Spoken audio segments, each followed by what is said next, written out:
Welcome back from more StarCraft here at the Intel Extreme Masters Katowice 2019. And I have, to my right-hand side, Todd, Demuslin, Pig. Actually, that's an all-star lineup of some fantastic Zerg, Protoss, and Terran action. I'm liking that. And everyone's still taller than me. It's... Actually, that's never going to change, to be perfectly honest, really, is it? To be honest? No, I suppose.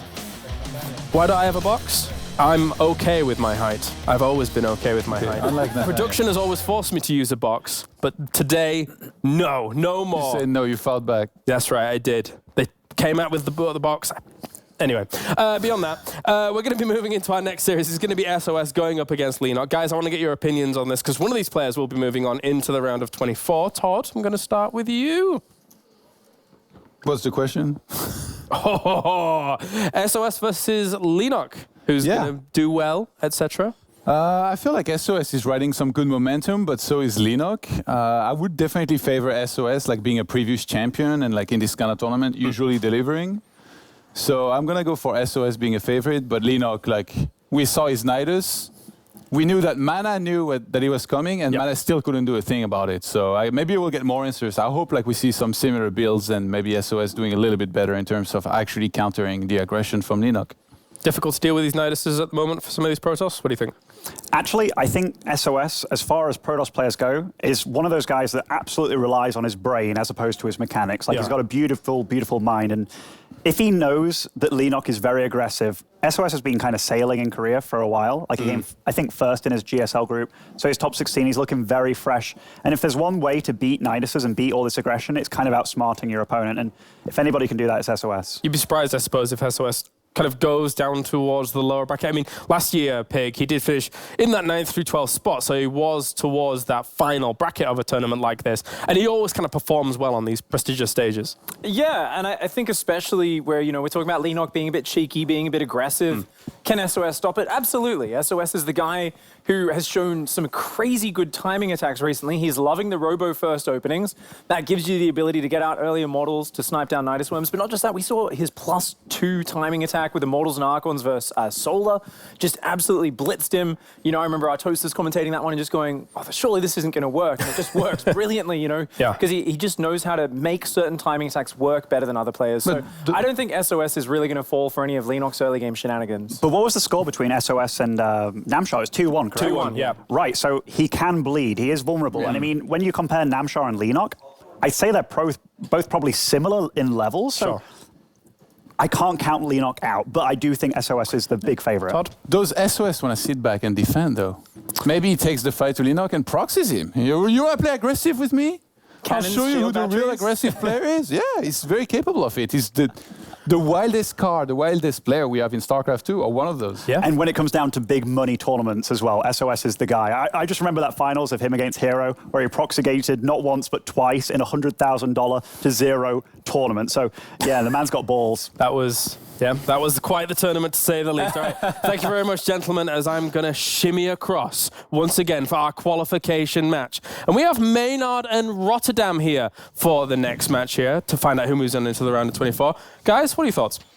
I think it's going to be two very aggressive, weird players clashing styles against each other. I can't wait. I just love the way you made that walk, James. That's all I'm thinking of that right was a now. chill one. That was the best Don't worry, walk. I've got plenty more in the bag. Is it Kalaris Avenue or Boulevard? Like, what is it? Kailaris Avenue. Well, what about the Boulevard? The Boulevard's just down the road. Okay. And this is What do you want from me? This is I want you to such make great that content. walk many times this week. Don't worry. There's I know plenty that more. we're supposed to move to Spodek, but I say we do the grand final here so we can keep seeing you walk up and down. That's all I want. I love it. Ever since we did Pyeongchang, it's the best thing. Yeah, I like it. So there you go. All right, gentlemen. Well, enjoy yourselves. That was a weird transition. It's time to find out who moves on to the round of 24. All right, let's get that guy out of here and cast some StarCraft, shall we? I am Maynard, with me is Rotterdam, and we have got a ZVP of the Ages. Roddy, what are your first initial thoughts when you think about Leenock versus SOS? That I feel they should have played 1,000,000 times since they've both been around since absolutely forever. Yes. I mean, Leenock, obviously, I think his best year without a doubt was 2011. That's when he was arguably even the best in the world for He was winning those MLGs. Yeah, so he was back to crushing back. it. Like he was winning the biggest tournaments out there. So I really expected them to at least have played like 20 times or something. I don't think that's a crazy estimation. Looked it up, only 5 times. They played 1 time this year. SOS took that one 2-0. But before that, the last time they played was 2016. I mean, that's almost 3 years ago at this point. So that really stood out for me. Other than that, I agree mostly with the boys at the desk. I think SOS is the favorite here. But SOS is kind of weird though. Like SOS, sometimes I feel like he gets lost in his own creativity or weirdness. And at one point I'm looking at something, I'm like, none of this makes any sense. Now obviously because he's SOS, he can still make it work. But I don't know. I think SOS is the favorite, but Leenock showed us earlier today that perhaps he's trying to speedrun this open bracket with his Link Floods and his Baneling Bus. But yeah, we'll see, Maynard, we'll see. Yeah, some quick CVPs there from young Leenock there, the purple hair, the man who dares to care. And let's get into it. The far left spawn here, Automaton. It is Leenock. His approach is, you can't lose to any sort of a War Prison build. You kill him before the robo is even done. On the right top side, we just saw him already on camera. He's of course the man, the myth, the legend, the one and only SOS. Legendary IEM world champion. Basically cannon rushing his way to 100 grand. Zero chill Protoss. The man who gets bored every now and then in a GSL run of 32, so he makes Blink Dark Templars. Yeah, he's like, I really just don't. I remember that. It was a game on Katowice, right? Yeah. He did it on Blackpink as well. They're like, oh my god, that's such a cool build. Did you prepare this? He's like, no, I was just really bored and decided this was a good moment to bust it out. Well, I don't know how you get bored in a Code S game of StarCraft, but if you're SOS, if you're SOS, I guess, yeah. He's like, wake me up in the quarterfinals. I guess that's when I have to do my best. So Automaton is going to be our map. Now the first thing I think of is there's a lot of space in the main base to drop a Nidus. We already saw Leenock Nidus once. We're going to talk a lot about Nidus networks this tournament, guys. That's just because it's incredibly strong right now. Nothing is invincible. You can absolutely deal with it. And that's just the fake out. Oh, it works. Yeah, he's trying to force a reaction out of Leenock here. Yeah, but I think when you put your pylon that close and you basically show the Zerg, hey, it's a pylon, look, come get it. It's basically not a cannon rush. No, that's what Sarah thought as well at BlizzCon. Then it was a cannon rush, but... but then he bopped it, so... The literal god Zero. Here are my pylons. Now, Leenock, despite the fact that he went hatch first, the one thing that I always pay attention to is when did he take the gas? He took it pretty freaking early. Like, you can delay a gas very standardly to 110, 111, 112 with the most macro-oriented builds. He didn't take it super fast, it was slightly above the 1 minute mark, but these 10 seconds can still make the difference between an all-in being very strong or very weak. So we're gonna keep a close eye on this production tab, because technically Leenock can still do some funky stuff. Even when he goes up to 3 bases, if he wants to Link Flood again, he can. But I don't think Automaton is the best map for Link Floods, because it is a pretty freaking massive map, and from natural to natural, yeah, Links are fast, but that still takes a long time. Certainly. We're seeing SOS getting up that natural, getting Warp Gate as well as a Sentry. So if he is going to go for Stargate, he's definitely slowing it down. We're actually seeing a Stalker here from SOS. He's actually been showing that he, you know, when he was playing against Damshow earlier, that he really still loves that DT Prism Archon harassment play. And as I say that, the Twilight Council gets dropped here. I mean, I like Twilight openings. I do think they're weak against Nidus plays, by the way, but it seems like we don't have to worry about it. I'm just happy to see some variation. I think everyone that watches StarCraft on a regular basis, we understand the strengths that Stargate have. It's not so much about the damage that your oracles do, but you force out a response, you get excellent scouting, and the biggest thing about playing Stargate is that you can easily pick off overlords. Now, some Zerg players are aware of this as well, so they only will send out 1 overlord at best, because they don't want to lose their first 3 overlords against a bunch of Phoenixes.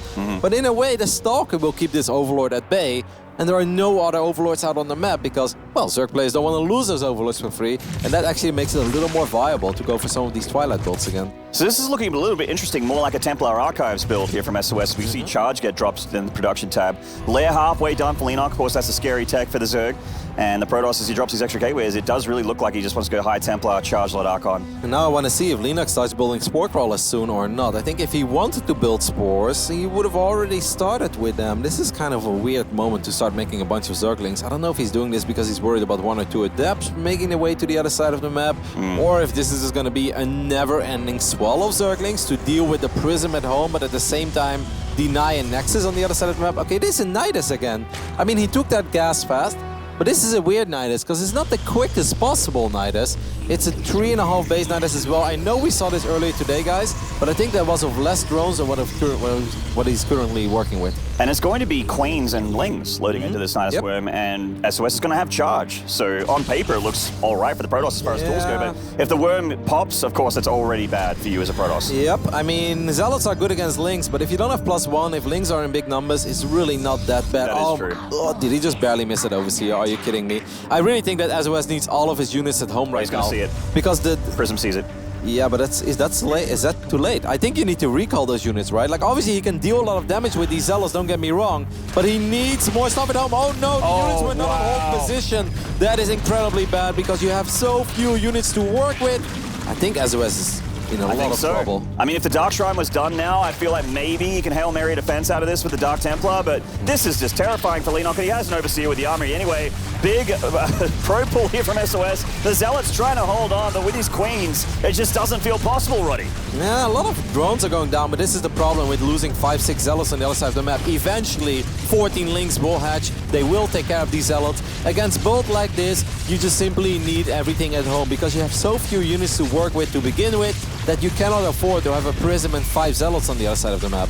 Oh man, what a game one here. So unfortunately, Leenock taking tons of damage from these DTs, but we're seeing SOS take way more on his side of the map. Yeah. He's trying to muster up a defense, but it doesn't look like it's going to happen. GG, Leenock, the worm from down under, gets him another victory there in game number 1. Obviously, those Dark Templars guys could have done a lot of damage on the other side of the map. SOS is aware of that. He probably could have brought Leenock all the way down to 10 drones, but that doesn't matter because he's going to be on 0 probes, and he will be on 0 probes forever because, like you said, there was an Overseer with the Nidus. So for SOS, it's pointless to stay in that game. Like, yeah, he would kill a few more units, and then he would still lose. Yeah, some charge lots and Archons would have been fantastic, obviously, but it was too late for him. Like, the damage was done. Leenock hit it at a very nice timing, even though you said, like, it seemed like it was a little bit late. I mean, it wasn't late, it just wasn't the quickest possible Nidus. True, yeah. But I mean, this goes back to what we were saying before, like, oh, it's awesome to see a no Stargate opening. How do you scout this stuff if you don't open up with a Stargate? Hallucinated Phoenix, I mean, you fly it over, what do you see? You see drones, you see 3 bases, you see a bunch of Queens. Then, of course, you see a bunch of eggs, but you don't necessarily know what's coming out of those eggs. And you can time maybe your scouts a little bit better, but if you wait too long with your Hallucinated Phoenix, you can die to a Baneling bust. If you send it too early, you don't necessarily see the Nidus network. That's one more reason why Protoss players just love opening Stargate in general. It's a tough one. Yeah. I mean, maybe Twilight Council builds need to have those peripheral pylons a little bit earlier, like have them on the edge of the map, but you just, you know, it messes with your build order, and all of a sudden it's just not as crisp and as clear as you would have it before. I also think opening up with 1 Adept at least is always nice because it gives you some vision, like he didn't send a single Adept to the other side of the map. Yeah. But it also goes back, I mean, come on, we have recall for a reason, right? Like the moment you see it, he saw it pretty early on with that second War Prism, I think it was. Now, don't get me wrong, I don't think opening up with 2 prisms while you're getting Nidus all in isn't a great scenario, but at least bring back those 5 Zealots, because those 5 Zealots are never going to kill as much as 40 Zerglings and Queens are going to kill on your side of the map. Definitely a few mistakes there from SOS. You know, having his units surrounded at the front of the natural as well, losing that Sentry and Stalker. Obviously, you know, there's a bit of a mistake there. Not common at this level of StarCraft, but we're just waiting to get into game number 2. It's going to be on Cyber for us, guys. Very common on my level. We're all in touch with that emotion as well, don't worry. Mm-hmm. Wow, look at that. He's like, what is he looking at? Somewhere he's about in to dox, Croatia. He's about to dox somebody. I think he was about to Google where a Goblin is from. I mean, our top Croatian Protoss comes in action later. He's like, where are you from? Zagreb? Where is that? Google Earth magic. Comes from all the town. Poor Trap, he's in big trouble. Trap has no idea what he's at. He's got a world of Goblin coming at him. He's like, Goblin? Who's that? Like, well, wait for 2 hours and then you'll figure it out. Alrighty, guys, we have loaded into Cyber Forest on the right bottom side. We're looking at the main base. Where's Zerg? He's up 1-0. It is Leenock. It's like the Nidus network's pretty good. Yeah, pretty good. And the top left here from Generic Green Wings, currently down the series' previous world champion. This is SOS. Maynard. My man. What's up with that first pylon? I mean, doesn't want to wall in the natural, I guess. But he doesn't want near the ramp either. And that's, you know... Oh, and it's a pull first. If Leenock just link floods him... Yeah, it's kind of just over, right? It's, like, you don't have a wall in against Zerglings. It's no bueno for the Protoss. I mean, how can he possibly wall? Is he going to get another pylon closer to it and then wall with, let's say, a Cybercore and But oh my goodness, like SOS, the thing is you're forcing out this quick gas as well. The observer is showing us already that's a gas before the 1 minute mark. That means that the link speed is going to be done really quick as well. You can calculate that all together. It's like 90 seconds, all things combined with the extractor, the mining gas. Or it's like 220, excuse me. So he knows when link speed is going to be done. A lot of these pros players will use a little bit of a basic math calculation in their head. But if I'm SOS right now, I hate this start because I'm like, how am I ever going to safely expand? How am I going to keep this natural safe? Well, here comes the first 6 links from Leenock. I mean, there is 0 wall in here for SOS. So weird. Like, I would hate to be SOS right now. Do not make a natural nexus. You will, though. You madman. So, all right.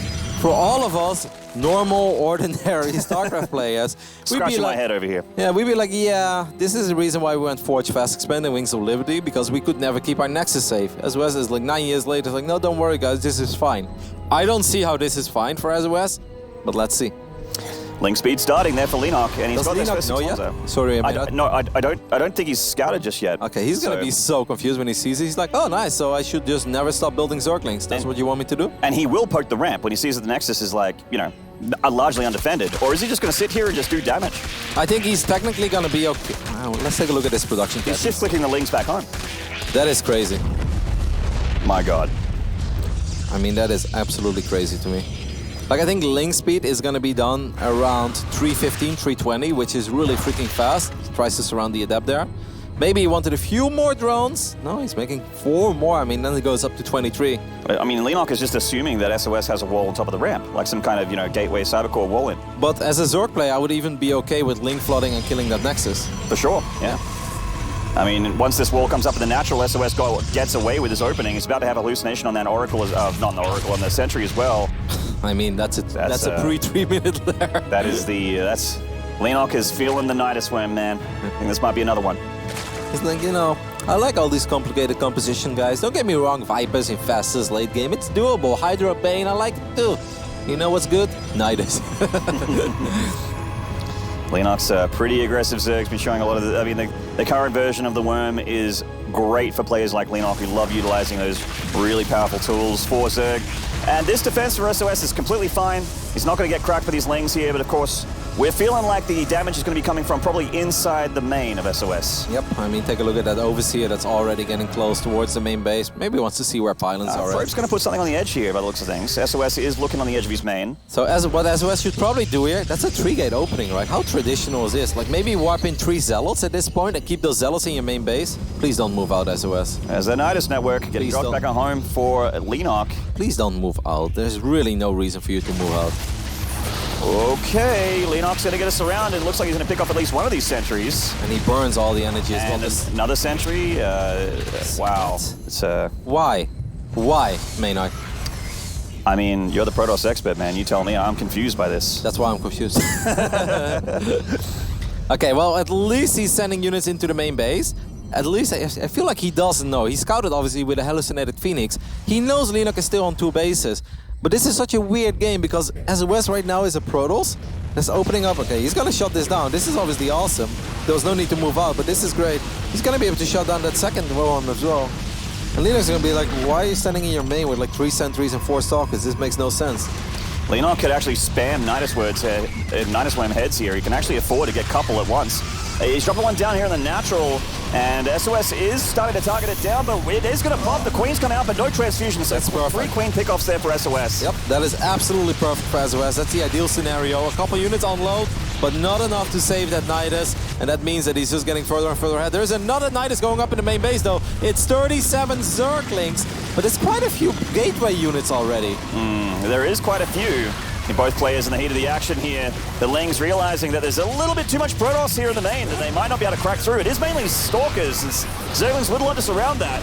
Queen also trying to help out. Nice force fields from SOS to mitigate that surface area for the Lings. The Zealots getting the hack and slash, though, and Rotterdam, SOS won that game. Yep. That game. With everything that happened in that game, he won it. I mean, he basically went for the most defensive Protoss opening out there. This is something we did in Wings of Liberty, even though maybe we expanded even a little bit later. It's like a 3-gate fast expand. It's pretty safe, guys. You make sentries, you know, and then you can defend the Zerglings, and then eventually you can expand. It's just such a bizarre game. Obviously, if you're Leenock and you're already committed to a 3-minute lair and you're on 2 hatcheries, you feel like you have to Nidus. I do understand that. But I think there are some scenarios where you should probably be a little less stubborn and be like, well, Nidus networks are great because in general, Protoss has like 2 or 3 units. But if they open up with 3 gateways, they're going to have more units. Maybe I shouldn't Nidus, but he's like, no, I still want to do it. I'm committed to the cause. I mean, power to him. He's much better at the video game than we are, so he can do whatever he likes, you know? If it's the strat that he relies on, if it's what gets him those Ws, then by all means. Which is just amazing to me that like SOS had that start where he got away with no wall in the main base, no wall in the natural. And he lost 300 gas worth of sentries with a move out that, like you said, it was questionable. But I mean, it's still, in a way, it's a blind counter to a Nidus. If there is one opening that I would want to have against a Nidus build, it's either a 1-gate robo and then 2 more gates, or just straight up 3 gates. Because, once again, Nidus network all-ins hit very fast. Protoss units, you have very few of them in the beginning. You have 1, 2, then often you have like an Oracle and a Phoenix. But in general, you're going to have like 3 or 4 units that can fight all the Queens and the Lynx. If you open straight up 3-gate, you're obviously going to have way more units. And having like 9 or 10 or 1 or 2 units, safe to say, is all the difference in the world against an all-in. Big fan of this guy, and also big fan of those new generic Green Wing shirts. They're all black and edgy, and they got colors on the side. It matches the head, the in-ear the earbuds. It's quite nice. I thought they looked cool as well, even though I'm going to miss the fake tie. The fake tie, yeah. The fake tie was pretty good, but... Clem and Snoot getting their vetoes on here. Well, Clem's had a bit of a growth spurt, starting to get tall. That's what some other people said. I didn't really notice yet. I did see him earlier in the chair. I was like, hello, Clem. He's like, hi. Could see him think. He's like, I hate you. I was like, why, Clem? He's like, you make too many cells. I'm like, sorry, man. It's the race. What can I do? Well, thanks for relaying that conversation. I was curious. Let's get into the game for number 3 here on New Repugnancy. And in the bottom left, getting game number 1, losing game number 2. Can he win number 3? This is Leenock. Can he do no Nidus builds? That was my question. That's the big question. Over here on the right top side, we're looking at the main base of the man that once again just casually builds his first pylon in his main base like it's the standard. It's SOS. Like, I hate opening like this. A PSA to all Protossers out there, that ladder, that play a lot of games, don't try this at home, kids. No, if you try this at home, you're going to play against like the 5300 MMR Zerg on an A that's going to make 84 Zerglings and going to run over your base and kill you. Yeah, just on 24, 26 drones. No, less. No, like 18. Less than that? Yeah, they just start with slow links. I was giving too much credit, my bad. Yeah, no. Don't talk about those crazy macros. That's a high econ link play. There's no need to get things complicated, man. Then you have to make a decision, when do I build links, drones, links? No. You just hold down that link button. 15, 14 drones for all I care. Yeah. You know how hard those hit in the first 2.5 minutes? All you need is that first 100 gas, man. Then you just put everything back on minerals. Yep. Hold that Z button. What's the timing on that gas? That's once again like a straight 1 minute gas, straight right? in the pool, straight in the gas. That's... I mean, SOS is forcing this out of Leenock with these pylon blocks. He's been doing it. He feels like that's the way to go, and I'm, power to him. I mean, it is in general a satisfying way for Protoss to start, but I would like to have a wall off as quickly as possible. If I force Zerg to go for a gas and a pool this quick, I mean, I think if Leenock can redo that last game, I think if he just never stops building links, like of course you're gonna lose, let's say like 4 to 6 very slow Zerglings in the beginning against a micro adept, but then when link speed kicks in, it's just a flood that never stops. The floodgates will always really be snowballs. Yeah, and they will always be open. I think worst case scenario for Leenock is that he kills the Nexus. I think that's pretty good, because then it's still 2 against 1 base. Certainly. But who am I, Maynard? Who am I? And, of all the people to wall off against, I feel like the Leenock is in like the top 5 worldwide of people you'd like to wall against. But anyway, we have the first 6 links of Leenock heading across the map here. The natural looking quite naked. Last game, Leenock got the pylon and just kind of shift-clicked his lings back home. Or back outside the natural, I should say. Yeah, he doesn't want to lose all 6 Zerglings against that Adept. SOS did Chrono Boost out the Adept, but I still think the one Adept should not be able to save this pylon, right? I mean, it might be able to pick off, let's say, like 2 or 3 Zerglings. Nice control from Leenock. Yeah. So for the save that first lane. Well, I mean, he loses a couple ling, gets a pylon, and sends one into the main base. I like this from Leenock. I like it as well. I do think it's a little bit easier to wall off here. So I think that second pylon is going to be in time. Maybe in a weird way, SOS is like, please do it, like link flood me. Because I am actually very confident that I can deal with this, with maybe getting a couple batteries in time. Once again, it's a 3-gate opening, so this is going to give SOS so many units. Even though Leenock does not have the most economic start ever, I would really like to see him not Nidus this build, because this is the one Protoss build out there that's not even popular, guys, where you do actually have a lot of units. So Leenock, just please, like, Go 3 bases, build Ling, Roach, go into Hydras eventually. Yeah. Just anything other than a Nidus against this build. Well, so far so good. Of course, the first game he did go 3-base Nidus. Last game was a really fast layer on Cyber Forest. So, at the moment, is looking 3-basey here from Leenock. He's just getting lots and lots of drones out. No more Lings for pressure. He stopped building Queens as well. Oh, that's nice. That's a probe there. Yeah. Slowing down the third Nexus here of SOS. No, I don't think... Yeah, I mean, SOS can technically go up to 3 bases a little bit faster than you normally would as a Protoss. But if SOS would invest in a Nexus right now, he can do absolutely nothing with his opening, and he would give so much freedom to Leenock that I think SOS's plan is to once again do a similar move out to what he did last game. But this game it would actually make a little more sense because Leenock is actually droning up. While last game, Leenock obviously was not droning up and he was a 2-base Zerg that was link flooding. Yeah, it's a bit weird to not see adept harassment in the early stages of the game, but a good number of sentries does deal with a small number of Lings, and his hallucinated Phoenix is giving all the information he wants, and Leenock's dropping a Roach Warren, and this is going to be a regular EVP. I think this is perfect. I think Leenock is analyzing what happened last game, and he's like, all right, I can clearly not Nidus a 3-gate opening. That's pointless and almost silly of me to start. He's almost up to 40 workers, but going for like a 40 drone, Ling Roach, let's say all in, pressure, push, trying to keeping on 2 bases, whatever it could be. I think you're gonna have so much trouble to deal with it, because how are you gonna deal with Roaches and Ravages? Force fields, you're gonna run out of those, and Ravages can take care of those as well. Yeah, that extra bit of range, they really do melt those sentries. Speaking of which, the sentries, Stalker, and one Adept are coming on in here. There's the force fields from SOS. The Lings don't get the surrounds, they're nowhere near these sentries. But eventually SOS is gonna have to recall here. He's not gonna be able to push too much damage. It's good force fields, but what does he really achieve with this? I mean, he picked up 3 drones. Was there an Adept somewhere? Yeah.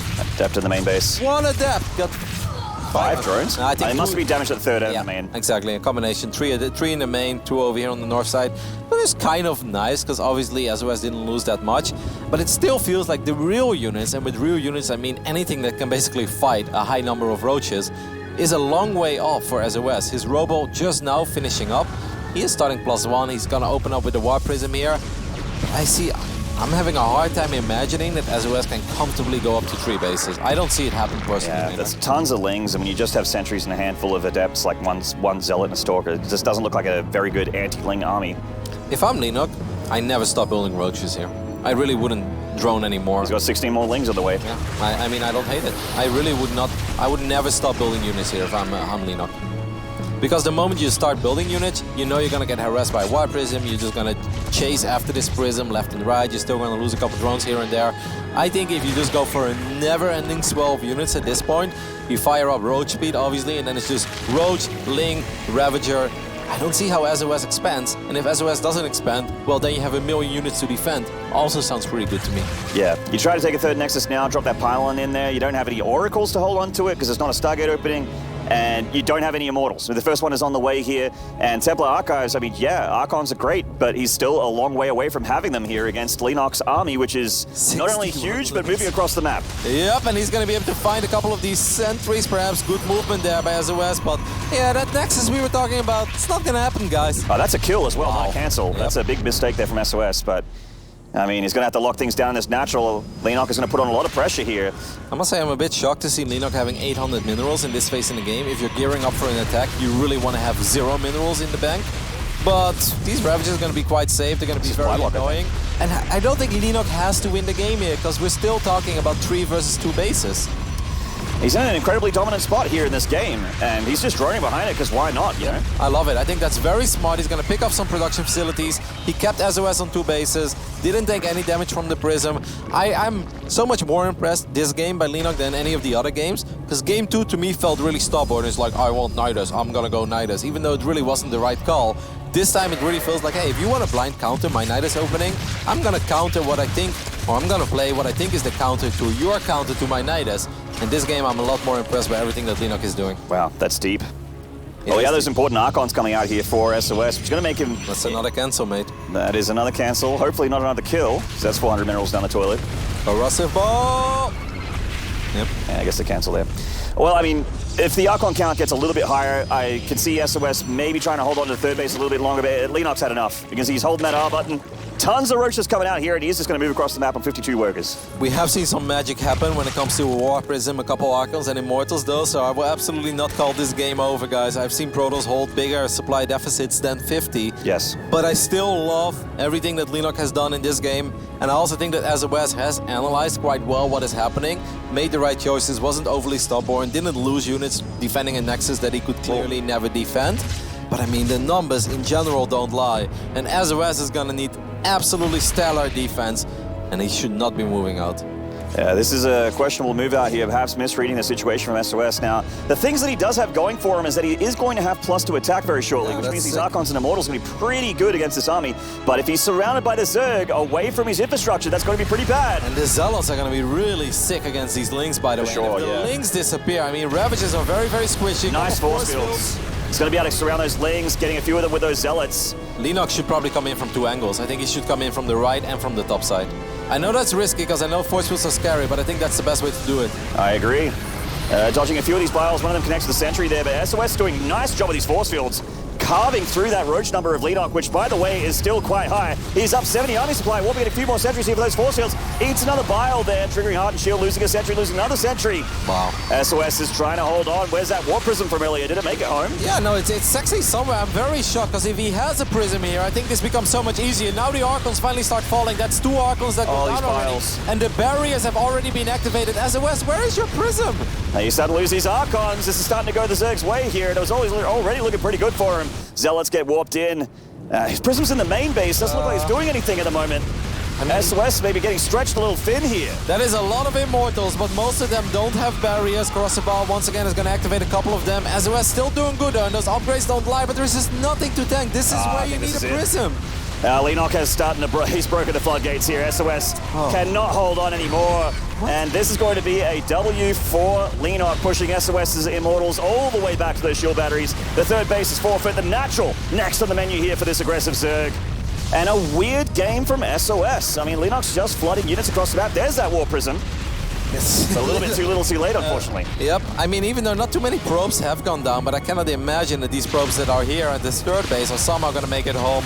So that means that there's finally some real economic damage being done. sOs, if you would have had that Prism at home, I really think that he would have been able to hold that. Especially because it was +2 versus +0. Yeah. I mean, on paper there was hope, but this is starting to look like all hope is nigh now for Leenock. You know, the Prism is here, it's doing its best, but that is it, unfortunately, for the Protoss. The previous champion is going to go down here against Leenock. And that means that sOs will have a best-of-3 with his tournament live on the line later today in the lower bracket. That's going to happen in the next few hours. Leenock, however, will make it into the... Yeah, of course, this is a massive victory. This is not just another victory, Maynard. This puts him into the group phase of this tournament. That means guaranteed top 24, guaranteed a lot of money, and guaranteed at least 5 more best-of-3s to play. And that's always a fantastic feeling as a player. That's right. You make it to the round of 24. That is $2,000 in the pocket immediately. And it only just starts there. Leenock, of course, has the ability to earn way more than that here at the Inaugural Extreme Masters Katowice. We'll take a short break, and when we come back, a winner's interview with Smix and Leenock. We'll see you then.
Hello everyone and welcome back to the Intel Extreme Masters Katowice 2019. We just saw a winners bracket finals between Leenock and SOS, and Leenock is the one to move forward to the round of 24. So first of all, congratulations Leenock. Earlier when I spoke to you, you mentioned that you felt like SOS was your biggest obstacle to get there. How satisfying is it to not only move on, but to do so against such a difficult opponent? 일단 축하드리고요. 아까 물어봤을 때는 김유진 선수가 가장 좀 어려울 것 같다 했었는데 김유진 선수를 꺾고 진출한 소감이 어떤지 얘기해 주세요. 일단 제가 GSL 예선에서 유진이 형한테 졌어가지고 조금 어렵기도 했는데, 근데 사실 되게 정석적으로 안 하시잖아요. 그래서 이제 사실 저그 중에 정석적으로 안 하는 것도 원래 옛날부터 그랬거든요. 그래서 서로 이상하게 한번 해보자 했는데 잘 된 것 같아서 좋은 것 같아요. So he says when it comes to SOS, he's a player that I actually lost to recently in the GSL qualifiers, so I knew it wouldn't be an easy series by any means. But you know, he's not someone who plays super standard, but I'm not really someone who plays super standard either, so I just thought let's just have a fun series where we both kind of play funky different styles, and at the end of it, I'm just glad that I was the one to come out on top. And now when it comes to Katowice, Leenock, this is a tournament that you've been to year after year, but this is actually your first time making it to the round of 24, so I mean, I feel that has to actually mean so much to you to finally break through. How is it for yourself? 일단 카토위체에서 처음으로 24강 진출을 하셨는데 기분이 어떤지 드디어 진출하셨는데 기분 얘기해 주세요. 일단 이번에 온 목표가 그동안 하도 IEM에서 못해가지고 24강만 일단 가자 생각했는데 일단 가게 돼서 좋고, 근데 또 천천히 생각해보니까 이걸 왜 한 번도 못 왔지라는 생각이 들어가지고 이제부터 시작인 것 같아요. So he says, when it comes to Intel Extreme Masters, for some reason, I've just never done well, especially at Katowice. I was never able to make it to the round of 24. So I was definitely happy to make it there, and it was my goal. That being said, now that I've done it, all I can think is like, how was I not able to do this before? So I'm just happy to make it through, and I'm hoping to continue this performance moving forward. And now moving into that round of 24, are there any players that you're kind of looking out for, or are you feeling pretty confident? Because earlier you mentioned that in practice everything's been going really well. 이제 24강에서 좀 어렵겠다라는 생각하는 선수가 있나요? 아니면 연습 때 잘하고 있으니까 자신 있나요?